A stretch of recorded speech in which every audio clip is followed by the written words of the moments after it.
turuan natin sila na wag basta-basta manakit, pero dapat din wag din hayaan na mabuli sila kasi masakit yun sa bata. Napakasakit yun sa bata yung mabuli sila, lalo na pag grupo ang ibubuli ka, mag-isa ka. Ano yun, mahihirapan ang bata dyan.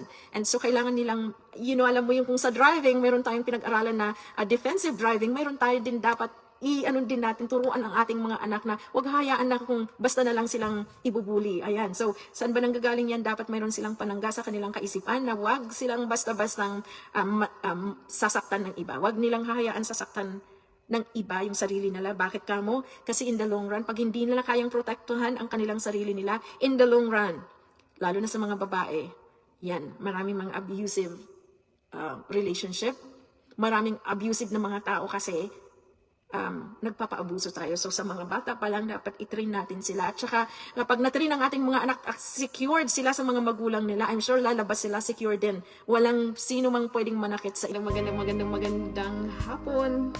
Magandang umaga po dyan sa Asia. Yung pag-uusapan po natin is let's teach our children in biblical perspective. So, ayan, yan ang pag-uusapan natin ngayon kasi syempre marami nang nangyayari dito. Ang madalas kong isi-share, yung mga karanasan ko dito sa pagpapalaki ng aking mga anak. And at the same time, syempre yung karanasan natin dyan sa Pilipinas nung ako ay lumaki dyan. But of course, mostly yung perspective na kukunin natin yung standard ng ano ba, bakit kailangan natin i-train ang ating mga anak para naman hindi sila sanding lagi sa atin kahit medyo may edad na sila. It's only 4:45 po dito sa Alberta, Canada, sa kinaroroonan ko. And malamig pa rin po. Tama, malamig pa rin ngayon at ayan, naka-sweater pa rin ako at nakadoble pa rin ang aking katawan. Nakadoble pa rin ang damit ko. What did it say? Nakabihis ako ng doble tapos naka-medyas pa ako. So yun, sa loob ng bahay. Okay. Although may heater tayo, malamig pa rin kasi yung na-expose yung balat mo. Malamig pa rin kasi yun. I'm hoping, tingnan natin dito. Makulimlim lang. Tuesday na kasi advanced tayo dyan sa Asia. So, Tuesday na dyan, ng alas 6 ng umaga. Sige po, magandang umaga sa inyo. At ang aking tatalakayan, yun na nga, sabi ko kanina, let's teach our children in biblical perspective. Ito naman kasi, this is in line doon sa aking, mayroon akong sinusulat. Yung bang tipong bago ako mag-proceed sa aking mga gagawin in the future, gusto ko lang i-document or maybe make it as a, sabi nga natin, nagsusulat ako. Matagal ko na tong sinulat, inumpisahan, pero hindi lang, naantala lang talaga siya. So I'm hoping na kahit pa unti-unti, yung mga bits and pieces na ma-share ko dito kung ano yung isinusulat ko, na pwede rin ako mismo habang sinusulat ko ang mga ito ay magsisilbi ring inspirasyon sa akin at ma-motivate ko rin ang sarili ko kung paano ba natin dapat ipapalalakihin ang ating mga anak. Inumpisahan na natin itong tinalakay about 2 weeks ago. Oh, okay. So, nitong week na to magiging positive ang weather dito. Because apparently, since yesterday, ayan, above 0 na kami. So ngayon, 1 degree Celsius po kami dito. Pero pag madaling araw or gabi na, it's -7. Yan yung weather ngayong araw na to. Pero at least sa araw, positive po kami na dito sa araw. Para sa akin, sa mga, I think hindi lang naman sa akin na may problema sa katawan kapag may disorder po kasi tayo pagka parang yung katawan ko nakasalalay sa weather dito. And I know kahit wala silang problema kapag makulimlim ang panahon at saka laging minus dito ang temperatura, siguro nasobrahan lang talaga yung sa akin, yung situation ko. However, positive po tayo ngayon. So, ayan, nag-uumpisa na yung nakikita ko na madalas yung araw. So, madalas na rin, sumisigla na rin ang aking katawan. Anyway, so, ayan. So, salamat sa mga dumadaan. Kung kayo po ay walang masyadong gagawin. Samahan niyo po ako dito sa konting sandali. At gusto kong i-share lang yung kung bakit nating i-train o turuan ang ating mga anak. Ayan, bakit natin nga ba turuan ang ating mga anak? Parang yung ating mga anak, mini-mirror din kasi nila tayo eh. Sabi nga nila, okay, it's easy to say than done. Sabi nga. Pero ang pinakamagandang pagtuturo talaga is turuan mo, parang i-lead mo talaga sila. I-lead mo sila, hindi puro salita lang. Kasi mas powerful, mas makapangyarihan ang action kaysa sa salita lang. Kasi kung minsan, ang daling sabihin, pero hindi naman natin talaga ginagawa sa ating mga anak, paano sila talaga i-train. Right? So, kailangan ipakita natin, like, ganito talaga, yung pagiging magulang natin. And kukunin natin ito based sa standard ng Bible. Ito ay personal conviction ko po ito. Personal kong naranasan. Personal ko rin pong isinulat. At personal kung kahit paano, hindi tayo perfectong magulang, hindi rin tayo perfectong bilang isang tao, hindi talaga malayo. Pero kaya ang sinasabi ko, yung batayan natin is yung Bible pa rin ang standard. Kaya kung tayo ay pumalya sa ating pagkakamali, kahit pumalya tayo, maganda pa rin. Bakit kamo? Kasi meron tayong standard. Namumold ang ating pag-iisip mula pa sa conception, mula sa pagbubuntis ng ating ina hanggang sa tayo ay naging adult. But the training in fact is talaga nung mga paglabas ng bata sa womb ng ating mga magulang. Ang tatalakayan natin ngayong oras na to is turuan natin ang ating mga anak. Ako kasi, Christian tayo, no? Of course po, hindi naman to sa pilitan, sa mga ayaw, dahil tayo ay magsasalita na manggagaling sa Bible, okay lang naman po, hindi naman po sa pilitan ito. Pero kasi sa akin, ito ang aking standard sa buhay dito sa household. Ito yung aming pamantayan, ika nga, dito sa loob ng pamamahay namin. So kaya ko naman ito isinishare na naway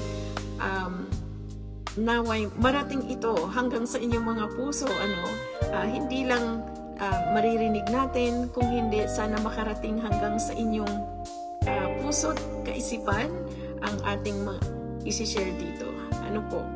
But then of course, nawa, kahit hindi rin kayo Kristiyano, bigyan niyo lang po ng pagkakataon na ako ay makapag-share sa inyo.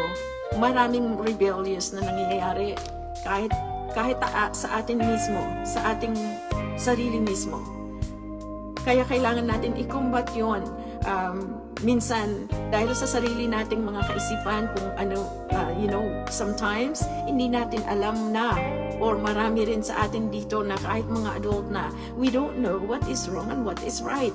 So yun, ang sa akin is, doon sa kabaitan ng Diyos sa mga rebellion. Ito ang ating pag-uusapan dahil dito nag-uumpisa kung paano natin, bakit nagkakaroon ng rebellious na mga anak kapag hindi natin na-train ang ating mga anak. Ito lahat ang ito lahat ang foundation in the future.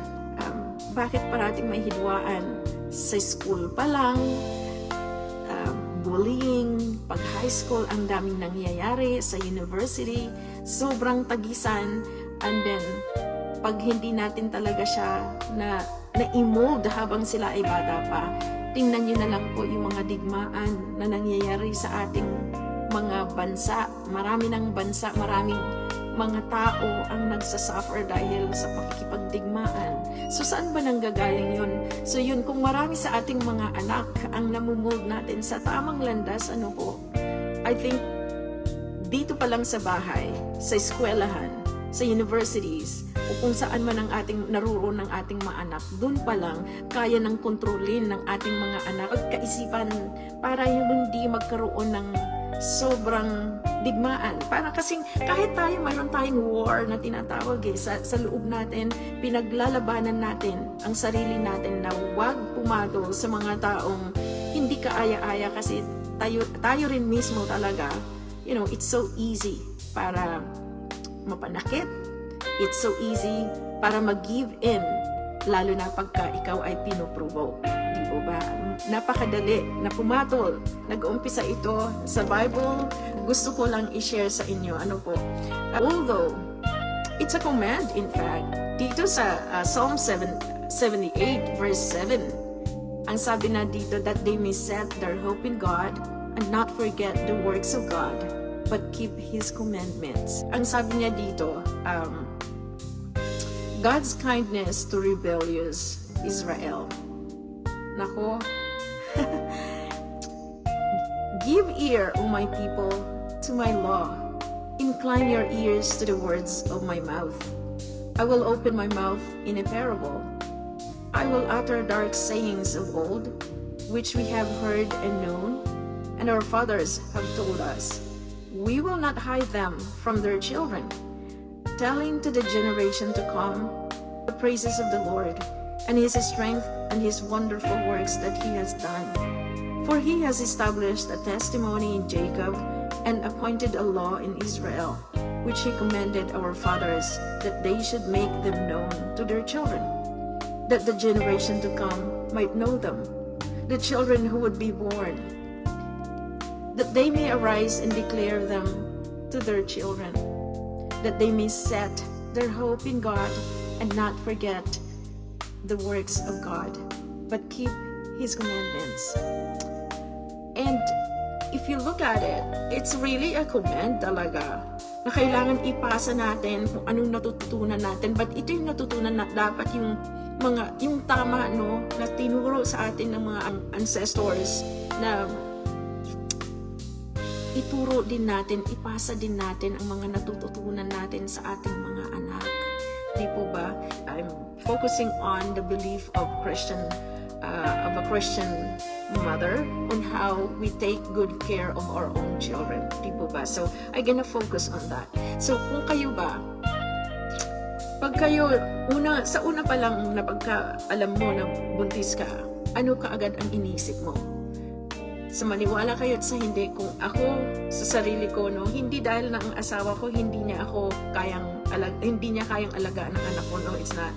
But my point here, kasi tayo talaga mula sa yung dugo niya na nananalaytay sa atin, no, bilang yung kahit man lang sa placenta na hindi pa siya naputol, na nandoon pa lang yung fetus dito sa ating womb, sa sinapupunan nating mga nanay. Ano agad ang naiisip mo? Yung regular, hindi abusive na relationship. I'm saying it just in general form. Ano agad na ang naiisip mo? Di ba agad? Buntis ako. Masaya ka. Di po ba? Lalo na pag intentionally na gusto mo talaga magkabuntis, or kung hindi man, gusto mo magkapamilya. Ano bang una mong naisip? Ang dami na agad, hindi mo na, believe it or not, hindi ko na inisip ang aking sarili. Ang dami ko na, para bang, nung nalaman ko na ako ibuntis, aalagaan ko yung batang nito, lahat, pati mula sa pagkain hanggang sa makakarating na kung saan yung mga nasa isip ko, hanggang sa maging adult yung bata, hanggang 18 years old, lalo na dito sa Canada. As I've said a while ago, I will be talking and I will be sharing practicalities, yung mga practicals bilang isang nanay dito po sa buhay dito sa Canada. And of course, most likely rin, may share ko rin ng konti, hindi lang konti, may share ko din yung kung paano ako pinalaki. Of course, it's a different story. Pero ang sa akin, ang story ko kung paano ko pinalaki ang aking mga anak. Kasi kaming mag-asawa ay Kristiyano na po kami. Mula noong 1995. So, hindi pa ako, mas nauna yung asawa ko na nagpa-convert into, sa ating tawag dyan, born again Christian. Pero sa amin, it's member po tayo ng ICOC. It's a non-denomination group or non-denomination church. Dyan po ako nabibilang. And I've been there for more than 30 years. Same thing po yung asawa ko. But I would just say, regardless of your religion, o kung saan kayo denomination you belong as Christian, ang sa aming mag-asawa, mula nung ako ay nagbuntis, nalaman ko, inisip ko agad, ititrain ko yung batang ito. Yung tipong na maging masunurin. I think ganun din kayo kasi 'di ba pagka na ano tayo ganun na it's an instinct sa pagiging ina. Para bang hindi mo na kailangang turuan ng isang ina paano pakainin ng isang anak. Yung tipong ganun. Kung talagang inisip mo mula sa kung talagang ikaw ay mapagmahal na ina, makikita it's an instinct. Kahit nga yung mga animals na subukan mo yung mga bagong, kahit yung manok, tutukain kayo, 'di ba? Pag kinuha ninyo yung kanilang mga sisiw, hahabulin talaga kayo. Lalo pa naman yung tawag dito, pag aso. Subukan niyo yung kuhanin yung aso o basta na lang kayo lalapit sa kanya, baka kasi makagat kayo, di ba? Sa atin naman mga ina, kasi tao tayo, hindi tayo basta-basta nangangagat. Pero ang ating mga anak, ayaw natin sila, o ang ating baby, pag tayo ay pinanganak na natin sila, hindi natin sila basta-basta ibibigay lang kung kanino. Hindi basta-basta lang, sige lang, papahalikan mo lang sila kahit sino. Yung tipong ganun, hindi. Kung hindi, very protective tayong mga magulang. Di po ba? Hindi dahil sa ayaw nating ipakita sa kanila, kung hindi dahil pinoprotektahan natin yung ating mga anak na hindi sila magkakasakit agad-agad. Di po ba? Kailangan, sila tawag dito, protected sila kahit sa environment natin. Di po ba? Talagang, kaya naman ang nanay talagang nandoon lagi. Yung pag umiyak pa lang, kunting kibot ng anak, alam na agad. Ako, alam ko, kayo ba, bilang isang nanay, na-recognize niyo ba ang iyak ng iyong mga anak? Kasi ako, nare-recognize ko. At syempre din, prepare ko rin ang sarili ko din. Habang ako ay nagbubuntis, may mga books talaga din ako. May mga training din. Pero ako, I think, pag mayroon akong gustong kailangan, talagang nagpapabili talaga ako sa asawa ko ng books. O bumibili talaga ako para yung hindi natin alam, kunyari yung mga magulang ko kung paano ako lumaki, mayroon yung pagmamahal instinct na yun eh. Pero yung mga practicals talaga para gabayan yung anak. Pag mali, wag mo nang dyan sa i-incorporate yung sa iyong pamilya o sa iyong mga anak. What I mean to say is that ganito ako magpaano sa aking mga anak. Hindi perfecto, wala talagang pamilya na perfecto. So, kung ano yung natutunan ko sa aking mga magulang na mabuti, dala-dala ko yun hanggang sa aking mga anak. Yung hindi mabuti, hanggang doon na lang yun sa bahay ng aming mga magulang, iiwanan ko na lang siya doon. And natututo ako because of, syempre may mga seminars din tayo, paano manganak, paano magpalaki. Mayroon tayo, ma-attend talaga kami dyan, or lalo na ako. And doon ako natututuan. Of course, may mga counseling kung hindi mo kaya. And nandyan din, may mga advices tayo na nakukuha sa ating mga friends, lalo na sa simbahan. Di po ba? Kasi hindi natin kakayanin ito, friend, na mag-isa. Sabi nga it takes a village to raise a child. Kung dyan sa Pilipinas, masaya talaga magpalaki dyan, believe it or not. Masaya in a way kasi marami kang katuwang sa pagpapalaki ng iyong anak. Pero dito sa Canada, hindi po ganon. So, ang napag-aralan ko naman dito is, kaya gamit na gamit ang aking tainga, mapagmatsyag tayo sa ating mata, para hindi mahuhulog ang bata kasi malikot ang mga yan. So, mapagmatsyag, bakit kamo? Kasi wala tayong katulong. So, habang ikaw ay may ginagawa, dapat lahat ng mga senses mo, gagamitin mo lahat habang ang bata is nandiyan dyan. Kung saan man siya, dapat lagi kang hindi mo siya iiwanan. Lalo na pag mga toddler na. Yun. And pag mga babies pa, yung may iyak na naiirita sila, ayaw nila kapag kayong basa or may dumi ang kanilang diaper. Alam ko kung ano yung tunog na yon. Pag nagugutom sila, nako, iba rin, mas matining ang kanilang mga hinanaing, yung sila. Pero overall, hindi iyakin ang mga anak. Kaya malinis ang bata, busog yung bata, para hindi sila iyakin. So yan, para makapagtrabaho naman ako sa iba-ibang mga bagay na hindi lang nakakarga ang bata. So yan. And also, hindi rin ako pala karga sa bata. Hindi sila kargahin. Basta ang sabi ko nga, kailangan busog ang bata, malinis ang kanyang diaper. Yeah, tama. Walang dumi ang kanyang diaper. So yun, and pag babies naman, mostly naman natutulog sila, diba? Lalo na pag breastfeeding, gigising sila, masayahin sila. So yun. Now, ang pinakamahirap, moving on, ang gusto kong emphasize talaga dito, you know, kahit babies pa sila, pwede niyong kausapin ang inyong mga anak para hindi iyakin ang mga bata. Baka sabihin ninyo, umiiyak na naman, tapos ikaw din, ano ka rin tawag dito, very, sa pag-aalala mo, kung bakit siya umiiyak, tingnan mo muna, kausapin ninyo, anak, bakit ka umiiyak? Agad-agad tingnan mo yan, pagka mayroon silang mga signs natutunan ko ito nga sa libro, may mga signs sila, kunyari, naggaganon sila, no, yung bibig nila, iyak kasi sobra silang gutom. O baka na busy ka talaga at gutom sila. Nagaganon yan sila pagka hinawakan mo, makikita mo yung bibig nila naggaganon. O di kaya naman, nakasak yung kanilang thumb, yun sa bibig nila. Ibig sabihin yan, basta mayroon silang mga signs. And be aware din, iba-ibang signs, iba-ibang bata, iba-ibang kanilang mga signs. And yun, iba yung tinig, iba yung tunog ng gutom, iba yung tinig ng may sakit, iba yung tinig ng may dumi sila sa diaper nila.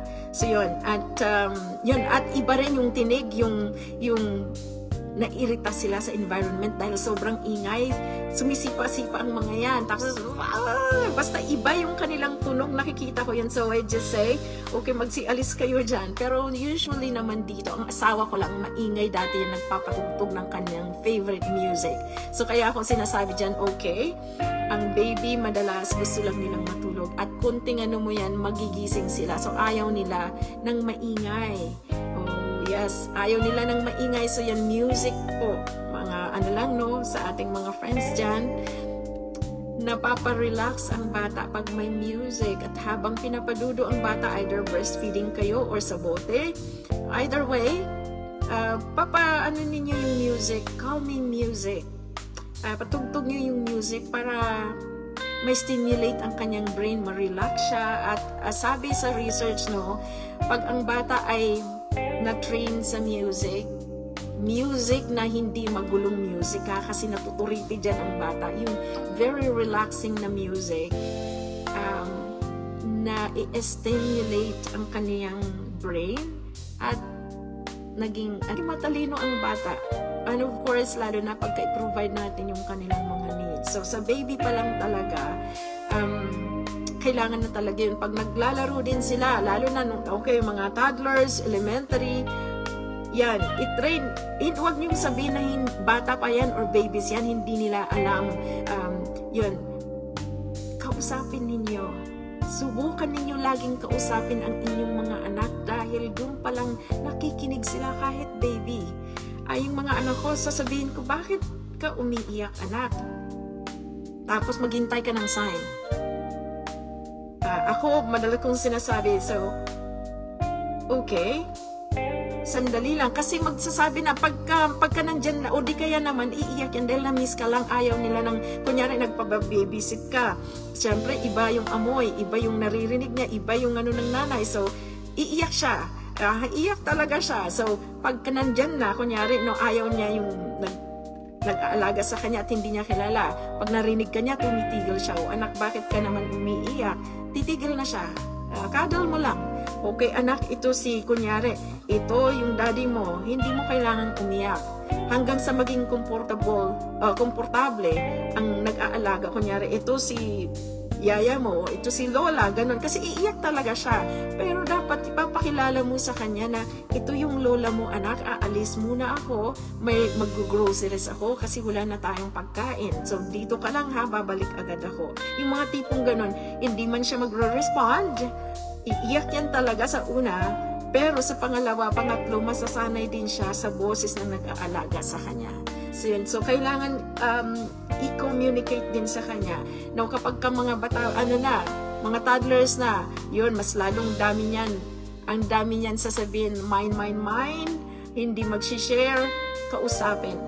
ganun lang. Wala naman kayong ibang kailangan. Hindi rin papagalitan ang bata pagka nangunguha siya ng yung mga bata na nangunguha ng hindi sa kanila. Kasi nga, everything is mine. It's nila yun safety net nila yun. Akin yan. Yung tipo, lalo na pag mayroon magkaparehas, yung sa isa, mayroon siyang parehas na na laruan. Sasabihin nila yan, lalo na yung mga bata na hindi talaga na-train kung ano yung sayo at paano mag-share, aagawin niya talaga yan. So, huwag pagalitan yung bata. Kausapin, sasabihin, okay anak, kausapin mo lang, sasabihin mo lang, manghiram ka anak, pa hindi mo aagawin yan. Yung tipong ganon. So, hindi iyakin ng bata. So, ganon pa lang, at hindi na siya mang-aagaw ng laruan kapag lagi mong pinagsasabihan yung bata, anak, hindi ka, kahit sa'yo yan, hindi mo basta-basta rin, kunyari, hindi ka mang-aagaw ng laruan at mag-share ka din, yung tipong ganon. And what else? Kasi mayroon silang pagka mga ganyan, mga toddlers or hanggang 5 years old yata, yan, that's mine, lagi yan sila. Kasi safety net nga yan, principle nila yan, nung alam nila, para alam nila kung sino, parang yung it's an ownership, yun. It's an ownership kind of feeling ng mga bata.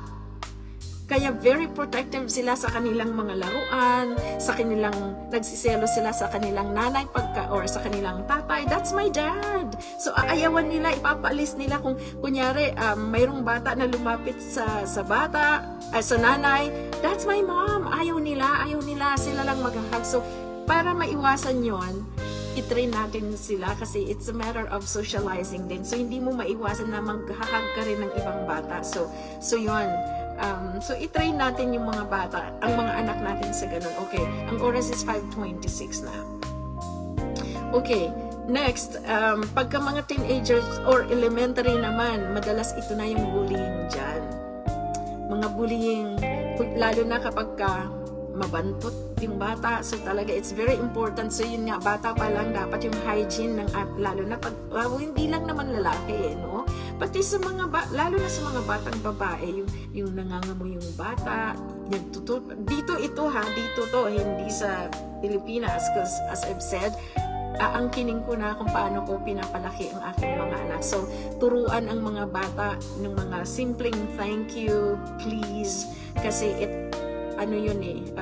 more on recognizing na sa social factor naman to. Sa social factor naman sa ating mga anak. So, mga simpleng ganun, yung please, say please and thank you. It's a very important kasi imagine niyo, mayroong kang tinulungan kag adult na hindi man lang marunong magpasalamat. Diba? Para bang parang hindi naman kasalanan. Parang responsibilidad mo pa at tinulungan mo siya kasi hindi siya marunong mayroon talaga. Kasi mayroon dito akong, mayroon din akong natulungan dito at na-encounter na gano'n. Kaya yung thank you is enough.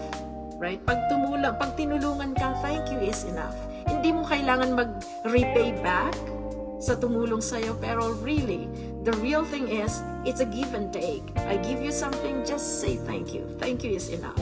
Right? So, ayan, tuturuan natin ang mga anak ng thank you, please, sorry, pardon, please. Yung mga tipong ganun, me, I, dapat itrain natin na sa ating mga anak, huwag niyong sabihin na, bata pa yan, hindi niya alam, tas ini-expect mo yung good manners and right conduct na sa high school and college na yung mga anak. Ang hirap ng baliin yan. Pwede pa naman. Kaya lang, ang sabi natin is, yung mga bagay na mga simple na ganon, it's very important sa buhay nila, lalo na pag mga bata pa. And then, kasi yun na nga, and then sa hygiene nila, it's very important, no? Kasi iiyak talaga ang bata. Imagine mo, hayaan mo ba yung anak mo na papapasukin mo sa school na madumi, hindi nag-toothbrush, nangangamoy, whatever amoy it is. So yun, kailangan po natin yun para maibsan yung, kasi confidence yun para sa ating mga anak. We're building confidence for them na safe and secure sila. Alright?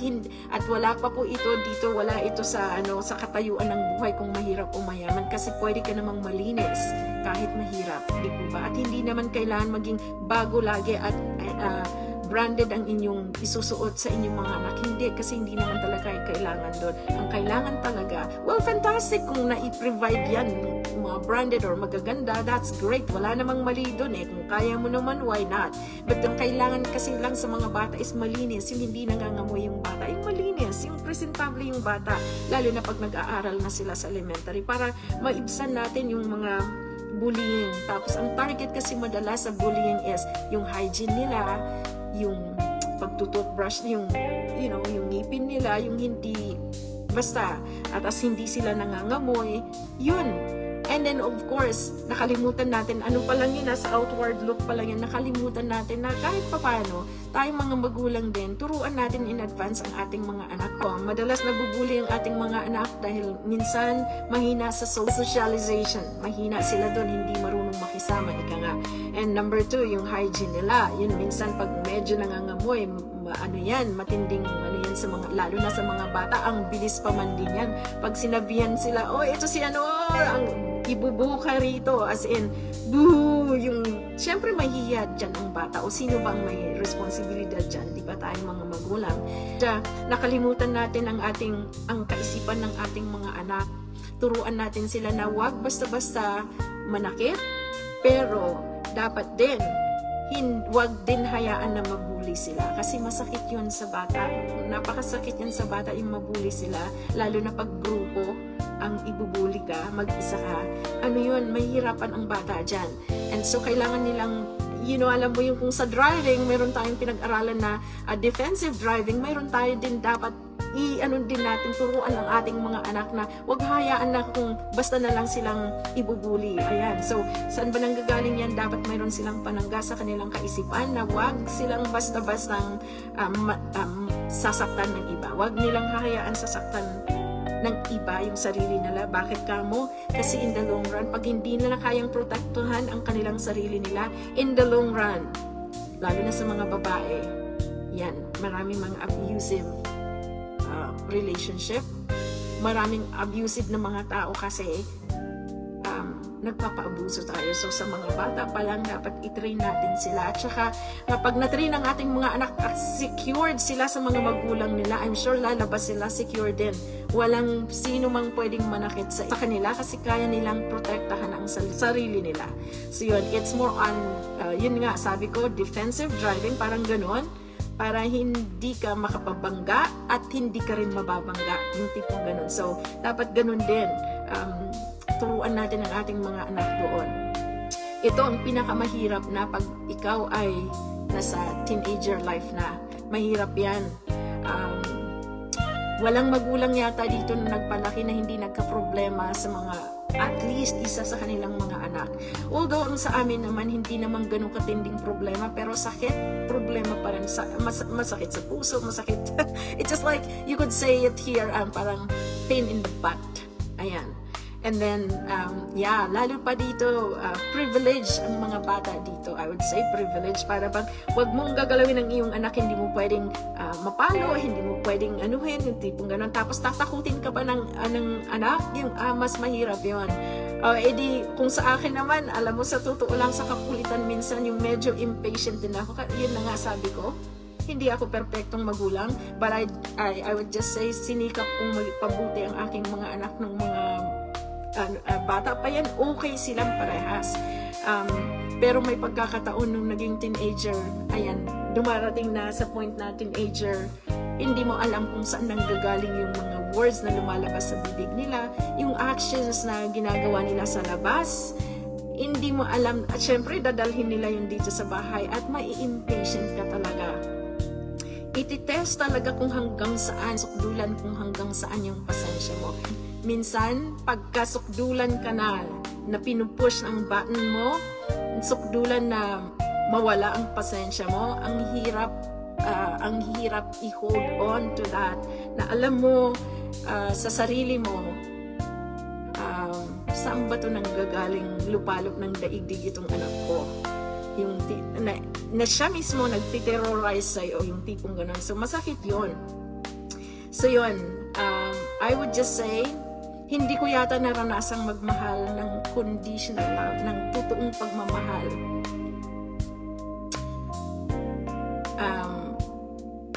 Nang hindi ko narating ang pagiging nanay ko. Kasi ang pag-aasawa, it's conditional. Sabihin mo mang hindi, conditional ang magmahal sa opposite sex. Let's say sa asawa, it's conditional. Bakit? Kaya nga hinahanap mo yung gusto mo eh. Hinahanap, ako personally, I would just say it's conditional. Sinong nagsasabi na hindi conditional ang pagmamahal sa opposite na opposite sex? Lalo na sa pag-aasawa. Kasi syempre, tayong mga babae, I don't know about you, but I just know, and it's according to research as well, nakikipagrelasyon ka, hindi nga ba para may kasundo ka? Magkasundo kayo. Makikipagrelasyon ka, hindi kayo magkasundo. Di ba conditional yan? Am I correct? Nakikipagrelasyon ka kasi mayroon kang nararamdaman sa kanya. O di ba conditional din yan? Paano yung iba? Minahal mo rin ba para maging asawa mo?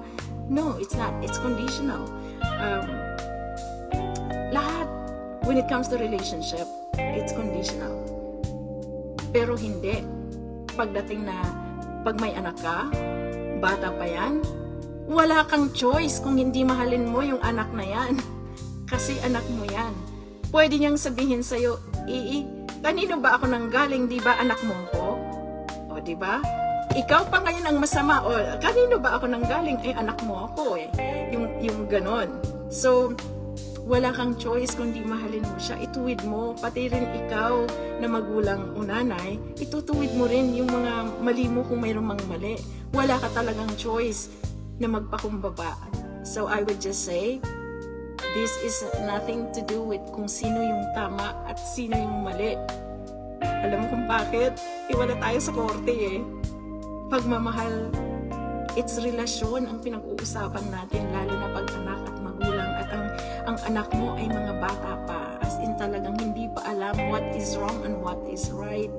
Ito ang pinakamahirap na I think na naranasan ko, kung paano magmahal ng unconditional love. Totoo yun. Paano makipagbunuan sa kamatayan para mabuhay ang iyong anak. Oo, yung ganon.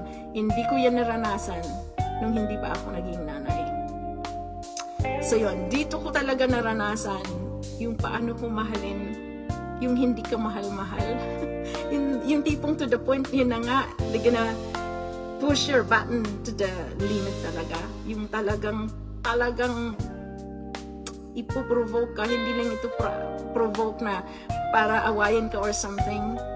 And remember, anak mo ito, pinalaki mo ng, ibibigay mo yung tipong lahat ng oras mo, lahat ng, I think, resources mo, ibibigay mo sa iyong anak. Yun na nga, ipupush yung button mo to the maximum limit. I would just say, tao ka lang din minsan. O yun, nung una, hindi ko matanggap-tanggap yun. Pero, sa susunod, kisa naman ma-heart attack pa ako dyan, magpakumbaba na lang ako. And sasabihin ko na lang balang araw, pag wala ka na, you will miss me. Sasabihin pa sa'yo, no, I won't miss you. I want you out of whatever. Gusto kong ma-deport ka, madi-deport ka, yung tipong ganon. What? Alright, so, yung maraming mga magulang, hindi lang yon. Mga magulang naririnig natin sa mga, pare-parehas ng mga magulang, totoo yun. So, walang perpektong magulang, pero kahit naman gaano yun na nga, kamahal, may mga pagkakataon talaga na ipupush to the maximum level na wala ka talagang choice. Minsan, makapagpalo ka talaga, mamamalo ka talaga. Yun na nga, kahit pa ikaw ang tama, alam nila yung rights nila. O, tatawag ako ng pulis. O, diba? O, saan ka? E, di sasabihin ko, okay, tumawag ka ng pulis. To the point na sasabihin ko nga, nasabi ko to minsan, kung ikaw ang magpapakulong sa akin at makukulong ako, alam mo, okay lang. At least makapagpahinga ako sa kulungan. Di nagulat siya, di ba? At least lalo pa dito yung kulungan dito, hindi naman kulungan mga nakaupo lang yung mga nakakulong. Di ba? Mga kriminal na mga pinapakain ng gobyerno. Sige, para maranasan ko naman yung pinapakain ako ng binibigay nating tax. Para naranasan ko namang umupo lang at hindi ako mamumroblema sa'yo. Di sabi ko, sige, tumawag ka ng pulis. Di mas okay, doon ako magsusulat tungkol sa iyo kung gaano kakabuti at kasama. Di nagulat. Dapat mayroon tayong mapanangga, pero sa akin yun, I'm not saying it's good, but siguro sa sobrang intense ng mga pangyayari, nangyayari talaga. Pero kayo ba? Ano ang mga ginagawa ninyo pagdisiplina sa inyong mga anak? Pero of course, hindi naman po lagi yan. Worse yan na nangyayari sa ating mga bahay-bahay, sa ating mga kabahayan na nagpapalaki tayo ng mga teenagers. Kayo po ba? Anong mga nararanasan nyo habang ang mga anak ninyo ay nagliliwaliw sa ibang landas? Or yung tipo bang hawak nila, ikaw? Yung tipong ganon. Ayan. Mayroon naman iba dyan na marespeto sa mga magulang o sa mga elders. Ayan, mayroong iba naman dyan kahit anong pagmamahal na ibibigay mo, ibabalik, they can twist the situation. Yun ang pinakamasakit yan, pag iti-twist nila yung tama sa mali. And then, pagka kinurek mo, sasabihin pa sa'yo, anong gagawin ko? Anak mo ko diba? Anak mo ako saan ba ako nanggaling, diba sa'yo? Diba? Ano yun, kahit kaya nilang i-twist. Nakaranas na ba kayo na i-twist yung mali? Pinakamasakit yun. O kahit sa korte na lang, yung wala kang kasalanan tapos ikaw yung ipapakulong. Yun, yung twisting of the worst ever. Yung ipapakulong ka na wala kang ginawa. Mas mahirap yun. Hindi naman ganun katindi yung ating mga pinagdadaanan. Ako personally, when it comes to raising my children, but yun lang talaga ang hindi perfect. Well, I'm still raising children. Ang akin na lang is ipapasa Diyos natin lahat ng ito kasi siya naman talaga ang may control sa lahat. Bilang isang Kristiyano, atin pong ito lang ang ano ko lagi. Oo nga, no, inaangkin ko kasi ang aking mga anak kasi doon tayo pinalaki na gano'n. Yung talagang kasi pag anak mo talagang para bang lahat ng sasabihin mo, expectation na susundin ng anak yung mga tipong ganun. Lalo pa yung mga panahon ng noon, no? Parents ko, majority of it, pero nagbago rin naman sila nung medyo tanda na sila. Sa akin naman, no, hindi ako, naman sa aking mga anak, kasi siguro iba na nga yung pamantayan dito sa Canada. At syempre, andyan din yung asawa ko. So, paano palakihin yung mga anak? So, may mga pagkakataon din na may mga issues na magkaiba kayo ng pagpapalaki kasi magkaiba kayo kung paano pinalaki. Ayun, nagkataon din ang ating mga anak or ang aking mga anak is, syempre Filipino ako, lumaki ako sa Pilipinas. Yun ang kultura. Kultura natin is very close tayo sa magulang. At yun na nga, masunod rin tayo sa ating mga magulang. It's not how it is here. Yun. And of course, yun na nga, ito na lang din ang iniisip ko, okay? Huwag nating kontrolin ang ating mga anak kasi their gift, parang regalo yon na binigay sa atin na alagaan sila. Hindi yung kontrolin yung kanilang mga sarili. Kontrolin ang mga iniisip. Kung hindi, hayaan sila. Yun naman is hayaan sila mag-isip ng sarili nilang desisyon.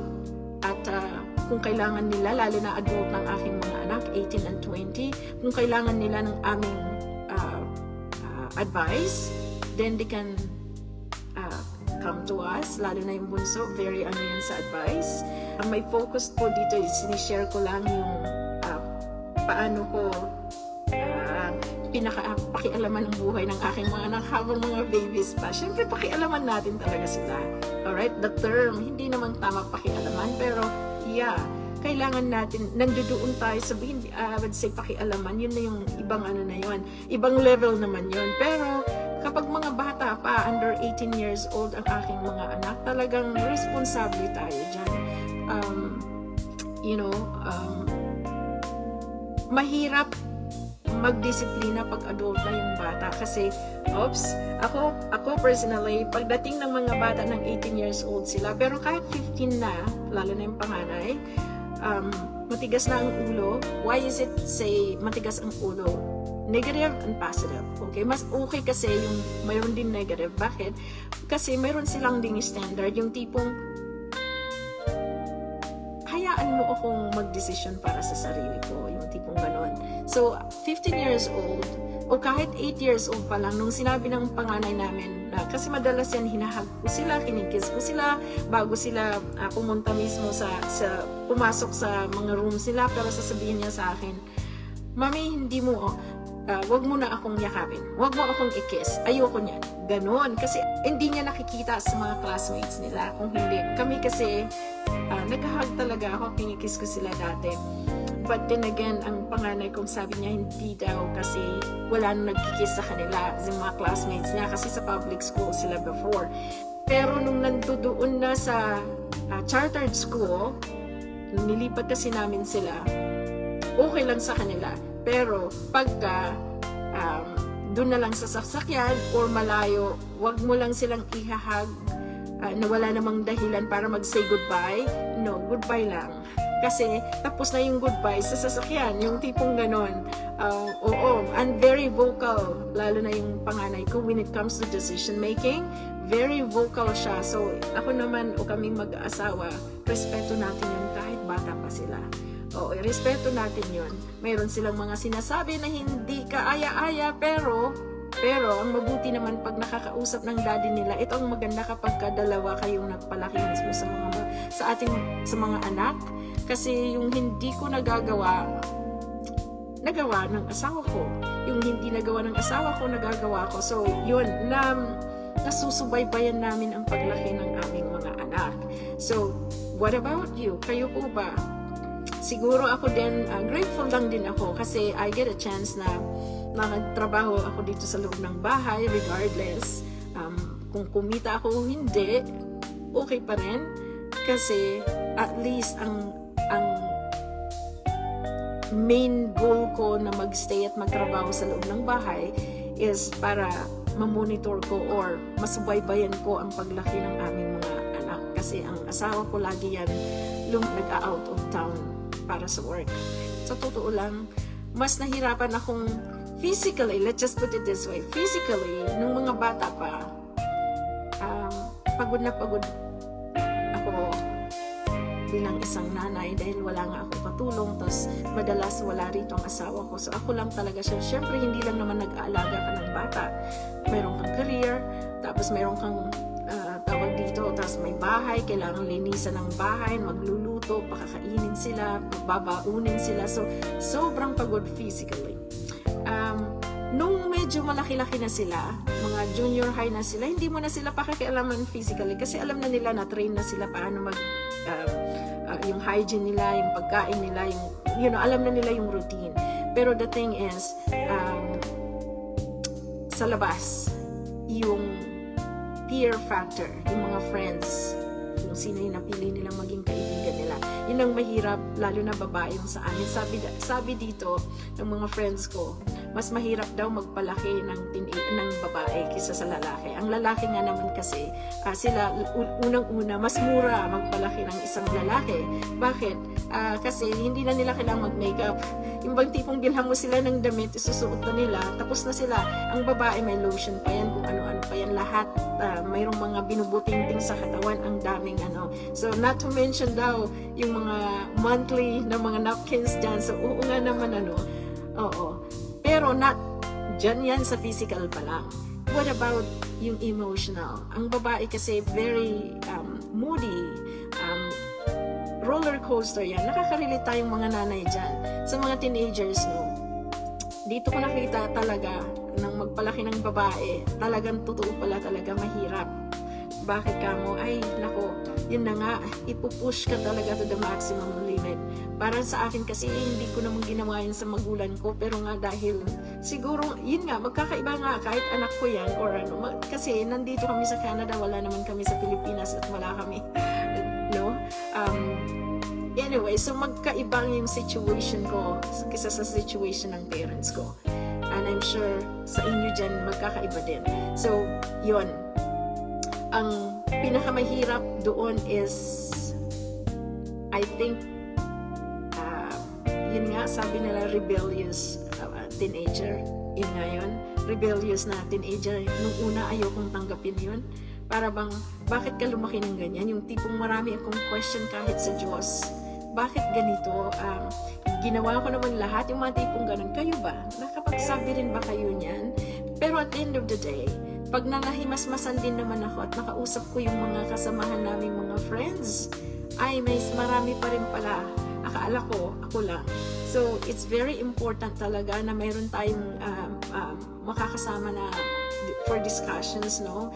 Para matulungan ang kapwa mga parents. Yung within the group discussions pa lang,